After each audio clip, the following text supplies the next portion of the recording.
বাবার প্রেমে গাও গান, জ্ঞান রত্ন নাও তুলে, দুঃখ সব যাও ভুলে, এসো করি মন্থন, ছিড়বে মায়ার বন্ধন। ওম শান্তি। প্রিয় রুহানি ভাই বোনেরা, আজ ২৯ এপ্রিল ২০২৬-এর মধুর মুরলী মন্থনে আপনাদের অনেক অনেক স্বাগত। ওম শান্তি। আজ বাবা আমাদের অন্তরের তৃষ্ণা মিটিয়েছেন। মানে একবার ভাবলে অবাক হতে হয়, এই পুরো সৃষ্টির সবচেয়ে শক্তিশালী এবং সর্বশক্তিমান সত্তা সর্বক্ষণ সাথে আছেন, অথচ প্রতিদিনের জীবনে একের পর এক ঝড়, নতুন নতুন বাধা আর নেতিবাচক পরিস্থিতির সাথে একটা অদ্ভুত লড়াই চলছে। সাধারণ মানুষের মনে প্রশ্ন জাগতেই পারে, ভগবান যখন সর্বশক্তিমান, তখন তো তিনি চাইলেই একটা জাদু বলে সব সমস্যা মিটিয়ে দিতে পারেন, তো তা হচ্ছে না কেন? আজকের এই মন্থনে আমরা ঠিক এই মনস্তাত্ত্বিক দ্বন্দ্বের গভীরে যাব, বুঝব কিভাবে পুরনো দুনিয়ার সাথে জড়িয়ে থাকা একটা অদৃশ্য সুতো প্রতিনিয়ত শক্তি শুষে নিচ্ছে, কেন স্বয়ং ভগবানও ড্রামার নিয়মে হস্তক্ষেপ করেন না, এবং মনের অস্থিরতা দূর করার জন্য বাবা আজ কি অদ্ভুত সুন্দর একটা পদ্ধতি শিখিয়েছেন। শুরু করা যাক আজকের সেই চূড়ান্ত সত্য দিয়ে। এটা তো শুধু একটা লাইন নয়, এটা বাবার চূড়ান্ত সত্যবচন। মিষ্টি বাচ্চারা, পতিত জগৎ থেকে সম্পর্ক ছেদ করে এক বাবার সাথে বুদ্ধিযোগকে যুক্ত করো, তাহলে মায়ার কাছে হার হবে না। হ্যাঁ, মানে এই মহাবাক্যের শব্দগুলো শুনতে খুব সাধারণ মনে হলেও এর পেছনের বিজ্ঞানটা ভীষণ গভীর। এই যে বলা হলো পতিত জগৎ বা পুরনো দুনিয়ার সাথে সম্পর্ক ছেদ করা, এর আসল অর্থ কি? অনেকেই মনে করতে পারে এর মানে বুঝি লৌকিক মাতা-পিতা, পরিবার বা সমাজ ছেড়ে কোনো জঙ্গলে গিয়ে বসে থাকা। কিন্তু শিববাবা তো আর কর্মসন্ন্যাস শেখাচ্ছেন না। ভেতরের অদৃশ্য সুতো। একদম ঠিক। বাবা বলছেন ভেতরে ভেতরে বুদ্ধির যে অদৃশ্য তারটা এই পুরনো দুনিয়ার সাথে জড়িয়ে আছে, সেটাকে বিচ্ছিন্ন করতে। এই দেহের অভিমান তো শুরুই হয় শারীরিক জন্মের পর থেকে, মানে আমি অমুকের সন্তান, আমার এই সামাজিক পরিচয়, এই একটা ভিত্তি থেকে শুরু করে হাজারটা সম্পর্কের জঞ্জাল তৈরি হয় বুদ্ধিতে। এই অদৃশ্য জালটা এতটাই সূক্ষ্ম যে আত্মা হয়তো বুঝতেই পারে না কখন সে পুরনো জগতের ফাঁদে আটকে গেছে। ঠিক, এই জায়গাটাই হলো সবচেয়ে বড় ফাঁদ। ধরুন, একটা আধুনিক উদাহরণ দিয়ে যদি বিষয়টা দেখা যায়, তাহলে বুঝতে আরও সুবিধে হবে। ওই যে স্মার্টফোন, স্ক্রিন হয়তো বন্ধ আছে, কিন্তু ব্যাকগ্রাউন্ডে যদি ৫০টা অ্যাপ্লিকেশন চলতে থাকে, মানে সোশ্যাল মিডিয়া, জিপিএস, নানা রকম নোটিফিকেশনস, তাহলে তো ফোন ব্যবহার না করলেও ব্যাটারি শেষ হয়ে যাবে। ব্যাটারির চার্জ শূন্য হয়ে যাওয়া। হ্যাঁ, একজন ব্রাহ্মণ আত্মার ক্ষেত্রেও বিষয়টা ঠিক একই রকম। শরীর হয়তো সেবা কেন্দ্রে আছে বা শান্ত হয়ে বসে আছে, কিন্তু বুদ্ধির ব্যাকগ্রাউন্ডে যদি লৌকিক পরিমাণের কোনো রাজনীতি, পুরনো কোনো অপমানের স্মৃতি বা ভবিষ্যতের কোনো পার্থিব দুশ্চিন্তা চলতে থাকে, তাহলে আত্মার আত্মিক শক্তি পুরো শেষ হয়ে যাবে। শিববাবা আমাদের বলছেন বুদ্ধির সেই ব্যাকগ্রাউন্ড অ্যাপ্লিকেশনগুলোকে পুরোপুরি বন্ধ করে দিতে। আর পুরনো জগতের সাথে বুদ্ধির এই সূক্ষ্ম যোগ ছিন্ন না হলে মায়া ঠিক সেই দুর্বল জায়গা দিয়েই প্রবেশ করবে। একদম সঠিক কথা। এর পরিণতি অত্যন্ত ভয়ঙ্কর হতে পারে, কারণ এই বুদ্ধিযোগ যদি পুরনো জগতের সাথে বিন্দুমাত্র যুক্ত থাকে, সেটাই হবে মায়ার প্রবেশদ্বার। মায়া কিন্তু কোনো দৈত্যর মতো দরজা ভেঙে ঘরে ঢোকে না। না, সূক্ষ্ম ছিদ্র দিয়ে ঢোকে। হ্যাঁ, ব্রাহ্মণ জীবনে এর অনেক বাস্তব উদাহরণ দেখা যায়। ধরুন, কেউ অত্যন্ত ভক্তিভরে অমৃতবেলায় যোগে বসেছে, শরীর স্থির, কিন্তু হঠাৎ করে অফিসে আজ কি হবে বা কাল কেউ একজন কি কটূক্তি করেছিল, সেই চিন্তায় বুদ্ধি চলে গেল। এই যে বুদ্ধির স্থানান্তর, এটাই প্রমাণ করে যে পুরনো জগতের সাথে বুদ্ধিযোগ সম্পূর্ণ ছিন্ন হয়নি। আর যতক্ষণ না পুরনো জগতের সব সুতো কাটা পড়ছে, ততক্ষণ নতুন জগতের সাথে, অর্থাৎ এক বাবার সাথে সম্পূর্ণ যোগ স্থাপন করা অসম্ভব। শূন্যস্থান বলে তো কিছু হয় না। একদম না, শূন্যস্থান থাকে না। এক জায়গা থেকে বুদ্ধির প্লাগ খুলে আরেক জায়গায় মানে বাবার কাছে সেটাকে লাগাতে হবে। বাবা প্রশ্নটাও কত গভীর করেছেন। সামর্থ্য শক্তিশালী বাবার সাথে থাকার সত্ত্বেও যজ্ঞে এত বিঘ্ন সৃষ্টি হয় কেন? এর কারণ কি? হ্যাঁ, এই প্রশ্নটার মধ্যে এক বিরাট মনস্তাত্ত্বিক দ্বন্দ্ব লুকিয়ে আছে। প্রত্যেক পুরুষার্থীর মনেই এটা কখনো না কখনো এসছে। সাধারণ চিন্তাধারা হল ভগবান সর্বশক্তিমান, তিনি চাইলেই এক লহমায় সব বিপদ, সব বিঘ্ন দূর করে দিতে পারেন। তিনি কেন ম্যাজিক করে সব ঠিক করে দিচ্ছেন না? ম্যাজিকের মতো সব ঠিক করে দেওয়া। কিন্তু শিব বাবা এসে আমাদের এক সম্পূর্ণ ভিন্ন এবং অকাট্য নিয়মের সাথে পরিচয় করাচ্ছেন। বাবা বলছেন, এসব বিঘ্ন তো ড্রামা অনুসারে পড়তেই হবে। এই যে রুদ্র জ্ঞানযজ্ঞ, এখানে বিঘ্ন তো আসবেই, কারণ যজ্ঞে অসুররা বিঘ্ন সৃষ্টি করেছিল বলেই তো তাদের পাপের ঘড়া পূর্ণ হয়েছিল। এখানে স্বয়ং ভগবানও এই অনন্ত ড্রামার নিয়মে হস্তক্ষেপ করেন না। সর্বশক্তিমান চাইলেও ড্রামার অকাট্য নিয়মে হস্তক্ষেপ করতে পারেন না। এই সত্যটা গ্রহণ করা খুব গভীর একটা ব্যাপার। সত্যি ভীষণ গভীর। এই সত্যটা গ্রহণ করতে পারলেই কিন্তু আত্মার ভেতরকার সমস্ত দ্বন্দ্ব শান্ত হয়ে যায়। কারণ এটা একটা অমোঘ কার্যকারণ চক্র। মানে বিঘ্ন কেন আসবে? কারণ আসরিক স্বভাবের আত্মারা বিঘ্ন সৃষ্টি না করলে তাদের পাপের ঘড়া পূর্ণ হবে কি করে? আর পাপের ঘড়া পূর্ণ না হলে পুরনো এই কলিযুগী ছিছি দুনিয়ার বিনাশ হবে কি করে? নতুন পবিত্র যুগ তো আর এমনি চলে আসবে না। কিন্তু বাস্তবে বাধা এলে প্রথম প্রবৃত্তি হয় ঘাবড়ে যাওয়া। হ্যাঁ, মনে প্রশ্ন জাগে, আমি তো ঈশ্বরের পথে চলছি, আমার সাথে কেন এমন হচ্ছে? আর এই ঘাবড়ে যাওয়াটাই হলো মায়ার কাছে প্রথম পরাজয়। বিঘ্ন এলে স্থির থাকার সূক্ষ্ম পদ্ধতিটা নিয়ে বাবা খুব সুন্দর করে বুঝিয়েছেন। স্থির থাকার সেই সূক্ষ্ম পদ্ধতি? পদ্ধতিটা হলো স্মৃতির সুইচ অন করা। সে বাবা ভীষণ শক্তিশালী একটা যুক্তি দিয়েছেন। যখনই কোনো বিঘ্ন আসবে, স্মৃতিতে আনতে হবে কল্প পূর্বেও এমন ঘটেছিল। এই একটা স্মৃতি হল মায়ার আক্রমণ প্রতিহত করার সবচেয়ে বড় ঢাল। পুনরাবৃত্তির স্মৃতি। একদম। বিষয়টা অনেকটা এমন, ধরুন একটা সিনেমা যখন কেউ দ্বিতীয়বার দেখে, তখন ভয়ঙ্কর কোনো দৃশ্য এলেও কি সে ভয় পায়? পায় না তো। কারণ সে জানে এরপর কি হতে চলেছে এবং শেষ পরিণতি কি। ড্রামার এই চক্রাকার গতির স্মৃতি আত্মাকে সেই দর্শক বা সাক্ষীর অবস্থায় নিয়ে যায়। হ্যাঁ, সাক্ষীর অবস্থা। হ্যাঁ, ধরুন সেবাকেন্দ্রে সেবার কোনো বড় প্রজেক্ট চলছে, আর হঠাৎ করে অপ্রত্যাশিত কোনো প্রবল বাধা এলো, অথবা নিজের ব্যক্তিগত পুরুষার্থে হঠাৎ করে পুরনো কোনো আসুরিক স্বভাব মাথা চাড়া দিয়ে উঠল। তখন যদি ভাবা হয় কেন এমন হচ্ছে, তাহলেই দুশ্চিন্তা শুরু। কিন্তু যখনই এই স্মৃতি জাগবে যে এটা তো ড্রামার পুনরাবৃত্তি, এই বিঘ্নগুলো আসলে পূর্বজন্মের হিসাব নিকাশ চুকিয়ে দেওয়ার একটা সুযোগ মাত্র, তখন মন একেবারে শান্ত থাকবে। এই অটল অবস্থাই হল বাবার প্রতি এবং ড্রামার প্রতি সত্যিকারের নিশ্চয়তা। বাবা যখন এই কর্মাতীত অবস্থা আর ত্রিমূর্তির ছবির ব্যাপারে বলেন, তখন বোঝা যায় উনি আমাদের কত স্নেহ করেন। বাবার এই স্নেহ সত্যি বর্ণনাতীত। কর্মাতীত অবস্থা নিয়ে বাবা যে গভীর দর্শন তুলে ধরেছেন, তা প্রতিটি আত্মাকে পরম ভরসা দেয়। কর্মাতীত অবস্থা মানে কি? যে অবস্থায় কর্ম করা সত্ত্বেও কর্মের কোনো নেতিবাচক বন্ধন বা দাগ আত্মাকে স্পর্শ করতে পারে না। কিন্তু মানে বাবা এখানে অত্যন্ত বাস্তববাদী। রাতারাতি তো আর কিছু হয় না। ঠিক, আধা কল্প ধরে যে আত্মা ভ্রষ্টাচারী হয়েছে, তমপ্রধান হয়েছে, সে কি রাতারাতি শ্রেষ্ঠাচারী হতে পারবে? পুরুষার্থ করতে করতে তবেই এই কর্মাতীত অবস্থা আসে। বাবা স্পষ্ট বলেছেন, যতক্ষণ সেই অবস্থা না আসছে, ততক্ষণ মায়ার সাথে বক্সিং বা যুদ্ধ চলতেই থাকবে। মনের মধ্যে নানা রকম ঝড়ঝঞ্ঝা আসবে। পুরনো স্বভাব বারবার নিজের দিকে টানতে চাইবে, কিন্তু আসল পুরুষার্থ হল সেই মনের ঝড় যেন কোনোভাবে কর্মে পরিণত না হয়, অর্থাৎ কর্মেন্দ্রিয় দিয়ে যেন কোনো ভুল না হয়ে যায়। জন্মানোর সাথে সাথেই কেউ রাজা হয়ে যায় না। ছোট বাচ্চা তো ধীরে ধীরে বড় হবে, এর জন্য সময় লাগে।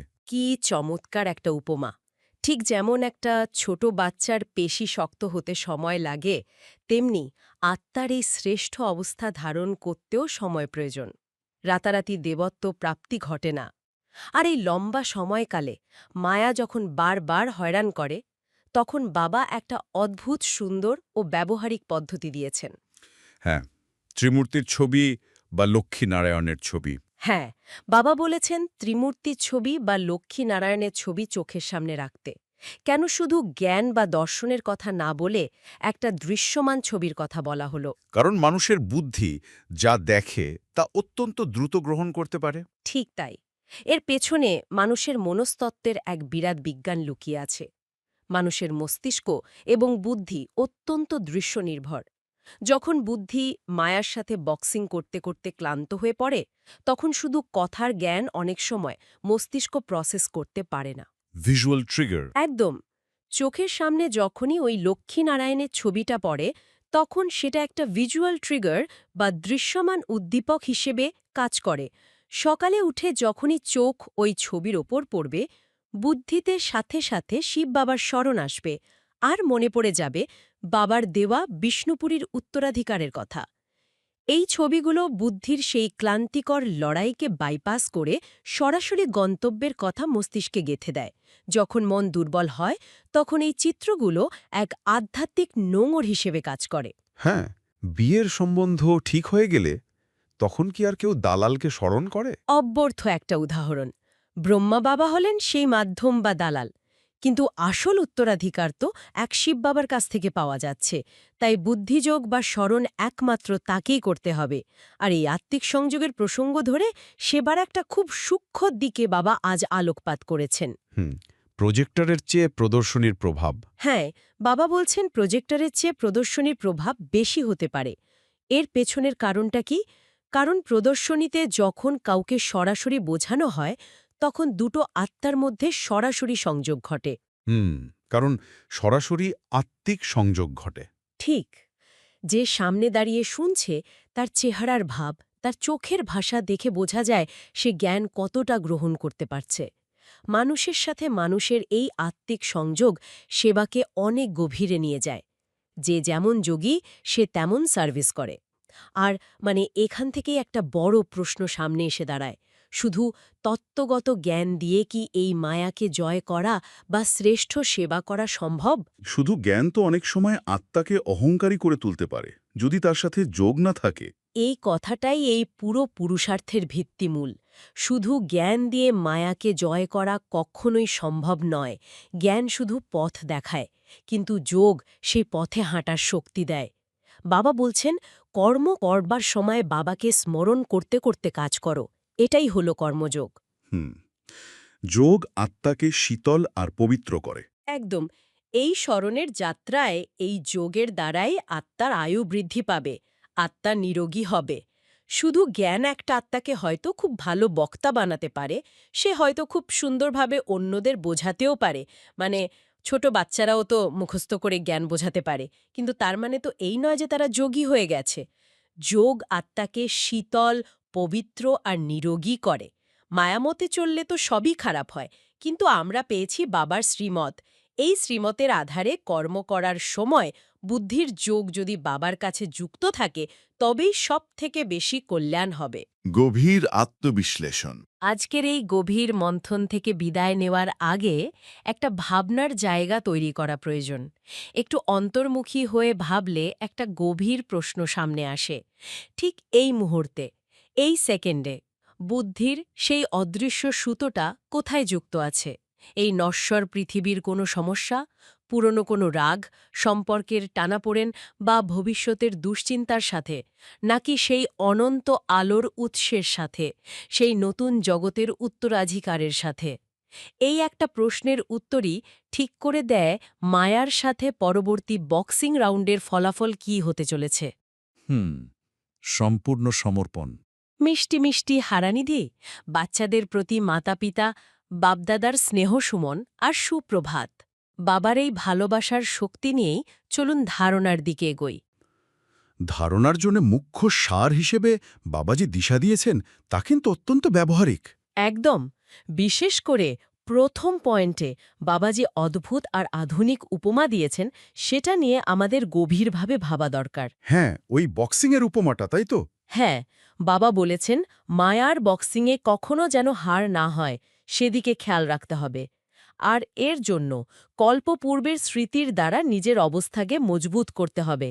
যে কোনো পরিস্থিতিতে সব সময় খুশিতে আর শান্তিতে থাকতে হবে। আচ্ছা, একটু দাঁড়ান।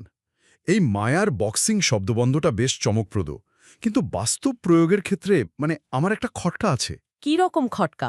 আমরা তো আর আক্ষরিক অর্থে গ্লাভস পরে কোনো বক্সিং রিংয়ে দাঁড়িয়ে নেই, তাই না? প্রতিদিনের জীবনে এই বক্সিংটা ঠিক কী রকম? বুঝতে পেরেছি। ধরুন, অফিসের একটা অত্যন্ত স্ট্রেসফুল দিন, ডেডলাইন পার হয়ে যাচ্ছে, প্রচণ্ড মানসিক চাপ। হ্যাঁ, খুব চেনা পরিস্থিতি। ঠিক সেই মুহূর্তে কোনো সহকর্মী হয়তো অত্যন্ত রূঢ় ভাষায় কথা শোনালেন, আর এমন একটা ভুলের দায় চাপালেন যা আসলে আমার নয়। স্বাভাবিকভাবেই আমার হার্টবিট বেড়ে গেল, রাগ একদম চরমে উঠল। এটাই তো মায়ার পাঞ্চ। হ্যাঁ, এখন আপনি যদি বলেন সেই রাগের মাথায় আমাকে ভাবতে হবে যে এই ঘটনা কল্পপূর্বেও ঘটেছিল, তাহলে সেটা কি একটু অবাস্তব শোনায় না? ওই ফুটন্ত রাগের মুহূর্তে কল্পপূর্বের স্মৃতির টানা কি আদৌ সম্ভব? খুব প্রাসঙ্গিক একটা প্রশ্ন। আসলে রাগের মাথায় হঠাৎ করে আধ্যাত্মিক চিন্তা আনা সত্যিই কঠিন, যদি না সেটা আমাদের অভ্যাসে পরিণত হয়। ঠিক। যে আমরা ঘাবড়ে যাই আর পাল্টা প্রতিক্রিয়া দেখিয়ে ফেলি। এই পাল্টা রিয়াকশন দেওয়াই হলো বক্সিংয়ে একটা সলিড পাঞ্চ খাওয়া। আমি রিয়্যাক্ট করলাম মানেই আমি মার খেলাম। একদম। কিন্তু কল্পপূর্বের স্মৃতি কিভাবে কাজ করে তার মনস্তাত্ত্বিক দিকটা বোঝা খুব জরুরি। এটা কোনো জোর করে চাপিয়ে দেওয়া চিন্তা নয়, এটা হলো একটা ডিট্যাচমেন্ট বা নিজেকে আলাদা করার মেকানিজম। মেকানিজমটা একটু ভেঙে বোঝানো যাক। কিভাবে এই স্মৃতিটা একটা ঢাল হয়ে দাঁড়াচ্ছে? ধরুন, একটা সিনেমা আমরা হলে বসে দেখছি। পর্দায় ভিলেন যখন নায়ককে খুব মারছে, আমরা উত্তেজিত হচ্ছি, তাই তো? হ্যাঁ, রাগ হয় ভিলেনের উপর। কিন্তু যদি সিনেমাটা আমাদের আগে থেকেই দেখা থাকে, যদি আমরা জানি যে পরের দৃশ্যে কি হতে চলেছে, তখন কি আমরা পর্দায় ভিলেনকে দেখে রেগে যাই? না, তখন তো আর রাগ হয় না, কারণ আমরা জানি এরপর কি হবে। ঠিক ধরেছেন। কারণ আমরা জানি এটা একটা রেকর্ড করা দৃশ্য মাত্র। আমাদের জীবনটাও একটা বিশাল বড় রেকর্ড করা নাটক। আচ্ছা। যখন ওই সহকর্মী রূঢ় কথা বলছেন, তখন যদি আমাদের মস্তিষ্কে এই চিন্তাটা গেঁথে থাকে যে ঠিক ৫,০০০ বছর আগে, আগের কল্পেও হুবহু এই একই ডায়লগ এই আত্মাই আমাকে বলেছিল এবং আমি তখনও শান্ত ছিলাম, তখন সেই ঘটনাটা আর কোনো ব্যক্তিগত আক্রমণ মনে হয় না। ওয়াও, এটা দারুণ একটা পয়েন্ট। আমরা ঘটনার শিকার বা ভিকটিম হচ্ছি না, আমরা হয়ে যাচ্ছি দর্শক বা দ্রষ্টা। একদম তাই। ভিকটিম হলে কষ্ট হয়, কিন্তু দর্শক হলে আনন্দ হয়, একটা ডিট্যাচমেন্ট থাকে। এই মনস্তাত্ত্বিক দূরত্বটাই আমাদের বক্সিং রিং থেকে সরিয়ে একদম দর্শক আসনে বসিয়ে দেয়। আর যখন আমরা দর্শক, তখন তো আর ঘুষি খাওয়ার কোনো ভয় নেই। হ্যাঁ, ঠিক তাই। আর এই দ্রষ্টা অবস্থা বজায় রাখার জন্য বাবা দ্বিতীয় একটা পয়েন্টও যোগ করেছেন। সেটা কি? নিজের ভালোর জন্য বাবার শ্রীমত অনুসারে চলতে হবে, আর এই পুরনো দুনিয়ার সাথে সম্পর্ক ছিন্ন করতে হবে। সাথে বাবা একটা খুব প্র্যাকটিক্যাল সমাধানও দিয়েছেন। মায়ার ঝড় থেকে বাঁচার জন্য শিব বাবার ছবি কাছে রাখতে হবে। এখানেও কিন্তু একটা গভীর প্রশ্ন জাগে। বলুন। পুরনো দুনিয়ার সাথে সম্পর্ক ছিন্ন করা মানে তো আর সংসার, অফিস, দায়িত্ব সব ছেড়ে হিমালয় চলে যাওয়া নয়, তাই না? না না, একদমই না। এর আসল অর্থ হলো মানসিক বৈরাগ্য। কিন্তু ধরুন একটা মাল্টিন্যাশনাল কোম্পানিতে বসে, যেখানে সবাই পদমর্যাদা, বোনাস আর টার্গেট নিয়ে পাগলের মতো ছুটছে, সেখানে ডিটাচড থাকাটা কি এতই সহজ? বেশ কঠিন, সন্দেহ নেই। আর শিব বাবার একটা ছোট্ট ছবি পকেটে রাখা কিভাবে এই ঝলের মধ্যে আমাদের বাঁচাবে? আধ্যাত্মিক পথে তো আমরা নিরাকারের আরাধনা করি, সেখানে হঠাৎ একটা বস্তুর উপর নির্ভরতা কেন? এর মধ্যে খুব সূক্ষ্ম একটা পার্থক্য আছে। ধরুন, যখন সমুদ্রের মাঝখানে ভয়ঙ্কর ঝড় ওঠে, তখন জাহাজের নাবিক চারদিক অন্ধকার দেখে দিক হারিয়ে ফেলে, তাই তো? হ্যাঁ, তখন কিছুই বোঝা যায় না। তখন তার একটা নির্দিষ্ট পয়েন্ট বা নমুর দরকার হয়, যেমন একটা লাইট হাউস। আমাদের মস্তিষ্ক ঠিক এভাবেই কাজ করে। আচ্ছা। যখন অফিসে বা সংসারের নেতিবাচক চিন্তার ঝড় ওঠে, তখন লজিক বা যুক্তি কাজ করে না। তখন আমাদের ফিজিক্যাল বা দৃশ্যমান একটা প্যাটার্ন ইন্টারাপশন দরকার হয়। পকেটে থাকা বা ফোনের ওয়ালপেপারে থাকা শিব বাবার ওই ছোট্ট চিত্র সেই নোঙরের কাজটাই করে। তার মানে একটা ভিজুয়াল কিউ বা দৃশ্যমান সংকেত আমাদের ব্রেনের ওই অ্যাংজাইটি লুপটাকে এক ধাক্কায় ভেঙে দেয়। একদম। ছবিটা চোখে পড়লেই হঠাৎ করে মনটা চারপাশের ওই ইঁদুর দৌড়, নোংরামি আর মোহ থেকে এক নিমিষে সরে যায়। মনে পড়ে যায় আমাদের আসল পিতা কে, আর বাবার শ্রীমদ অনুযায়ী আমাদের আসল উত্তরাধিকার বা প্রপার্টি কি। এটা একটা সুইচ হিসাবে কাজ করে, যা আমাদের নিরাকার স্থিতিতে ফিরিয়ে নিয়ে যায়। ঠিক বলেছেন। এই উত্তরাধিকার বা প্রপার্টির কথা যেহেতু এলোই, তাহলে এটা আমাদের পরবর্তী অংশে খুব সুন্দরভাবে নিয়ে যায়। কারণ ঝড়ের সময় শুধু ঢাল নিয়ে আত্মরক্ষা করাই তো শেষ কথা নয়, আমাদের ভেতরকার শক্তিটাও তো বাড়াতে হবে। অবশ্যই। আর সেই শক্তি আসে বাবার দেওয়া বরদান থেকে। আজকের বরদানটা আপনি একটু হুবহু পড়বেন। হ্যাঁ, অবশ্যই। আজকের বরদান হল মনন দ্বারা বাবার প্রপার্টিকে নিজের প্রপার্টি করে তোলা দিব্যবুদ্ধিমান ভব। এটা শুধু বরদান নয়, এটা বাবার দেওয়া একটা বড় দায়িত্ব। খুব সত্যি কথা। বাবা খুব স্পষ্ট করে বুঝিয়ে দিয়েছেন যে বাবার কাছ থেকে যা কিছু জ্ঞান, শান্তি বা শক্তির খাজানা পাওয়া যায় সেটা সবাই তো সমানভাবেই শুনছে। হ্যাঁ, সবাই একই মুরলি শুনছে। কিন্তু শুধু শুনলেই তো সেটা নিজের হয়ে যায় না। যারা সেটা নিয়ে মনন করে তারাই তার প্রকৃত আনন্দ আর নেশা অনুভব করে। বাপদাদা আজ খুব সুন্দর একটা গ্রামীণ প্রবাদ ব্যবহার করেছেন। কোনটা বলুন তো?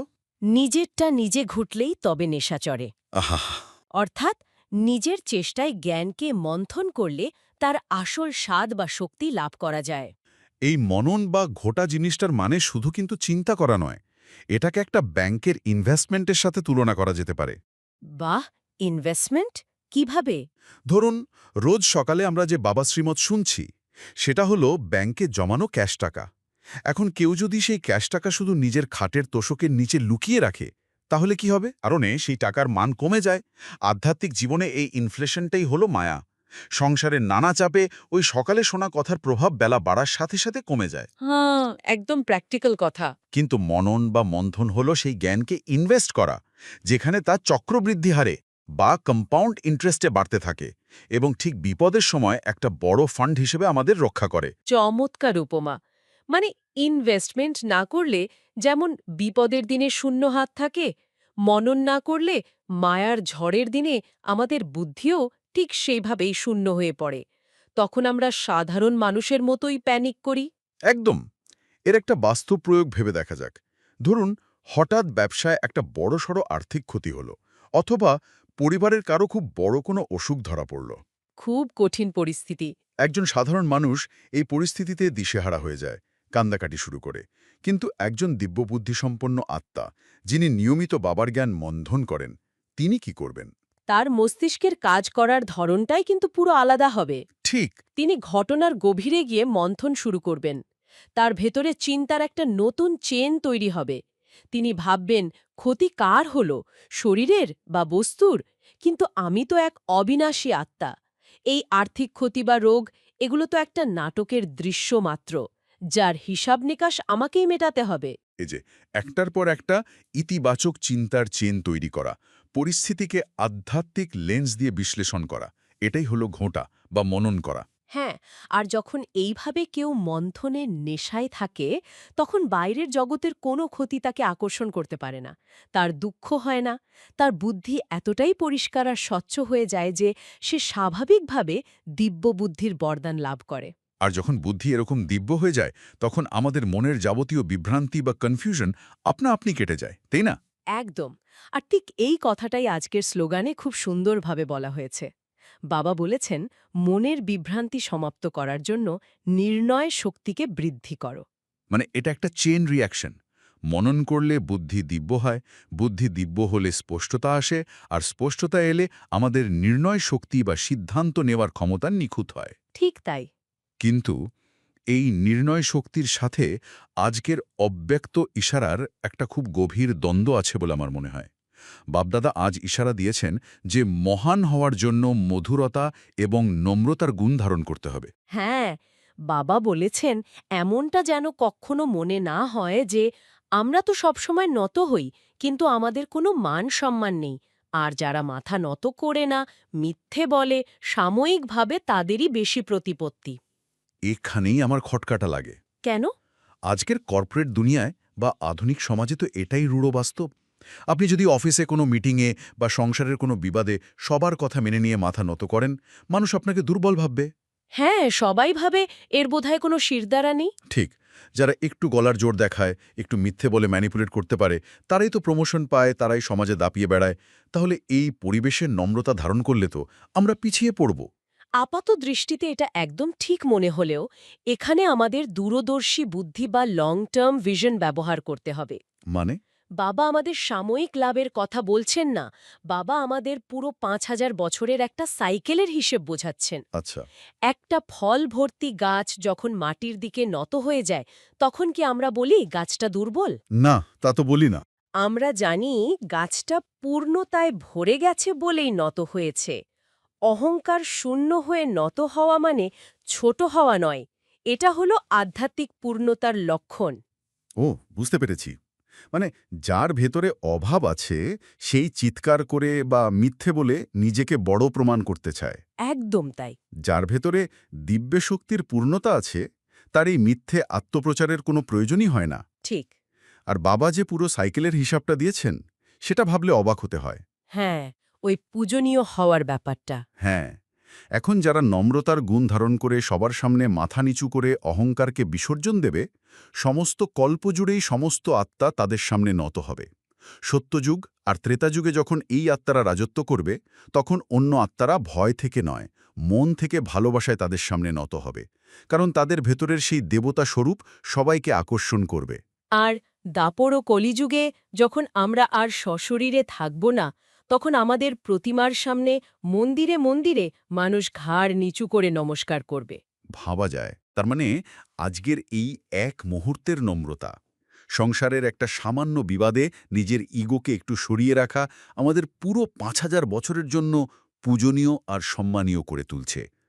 আধ্যাত্মিক বিনিয়োগের এর চেয়ে বড় রিটার্ন আর কি হতে পারে? একদমই তাই। এই দীর্ঘমেয়াদী হিসাবটা বুঝতে পারলেই আমরা বুঝতে পারব যে নত হওয়ার মধ্যে আসলে দুর্বলতা নয়, লুকিয়ে আছে এক অসীম শক্তি।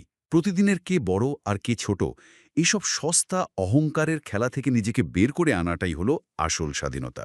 আর এই স্বাধীনতা তখনই আসে যখন আমাদের নির্ণয় শক্তি পরিষ্কার থাকে। আমরা বুঝতে পারি কোনটার মূল্য সাময়িক আর কোনটার মূল্য চিরস্থায়ী। তো আজ বাবা আমাদের পতিত জগৎ থেকে সম্পর্ক ছেদ করার স্মৃতি দেওয়ালেন এবং শেষে মনন দ্বারা দিব্য বুদ্ধিমান হওয়ার বরদান দিয়ে বিদায় নিলেন। আসুন এবার আমরা প্রতিদিনের এই কোলাহল থেকে নিজেদের সরিয়ে নিয়ে এক অনন্ত শান্তিতে প্রবেশ করি। চারপাশের সমস্ত শব্দ, সমস্ত চিন্তা দূরে সরিয়ে দিন। অনুভব করি আমরা এক চমকপ্রদ অবিনাশী জ্যোতির্ময় আত্মা, এই ভুরুর মাঝখানে এক উজ্জ্বল নক্ষত্রের মতো জ্বলজ্বল করছি। মনোযোগকে উপরের দিকে নিয়ে যাই। পরমধাম থেকে শিব বাবার সোনালী কিরণ আমাদের উপর অবিরাম ঝরে পড়ছে। সেই দিব্য কিরণের ছোঁয়ায় আমাদের ভেতরের সমস্ত বিভ্রান্তি, সমস্ত পুরনো জগতের স্মৃতি ধুয়ে মুছে যাচ্ছে। বাবার দেওয়া জ্ঞান আমাদের ভেতরে গভীরভাবে মন্থন হচ্ছে। আমাদের বুদ্ধি ক্রমশ দিব্য, স্বচ্ছ আর পবিত্র হয়ে উঠছে। এই পুরনো দুনিয়ার কোনো আকর্ষণ, কোনো পরিস্থিতি, কোনো ঝঞ্ঝাট আর আমাদের ছুঁতে পারছে না। আমরা সম্পূর্ণ ডিট্যাচড, এক পরম শান্তিতে, এক অসীম আনন্দে ভাসছি। আসুন বাবার সামনে প্রতিজ্ঞা করি, আমি এক মননশীল দিব্য বুদ্ধিমান আত্মা। কমেন্টে লিখুন দিব্য বুদ্ধিমান। ওম শান্তি। ওম শান্তি। ওম শান্তি।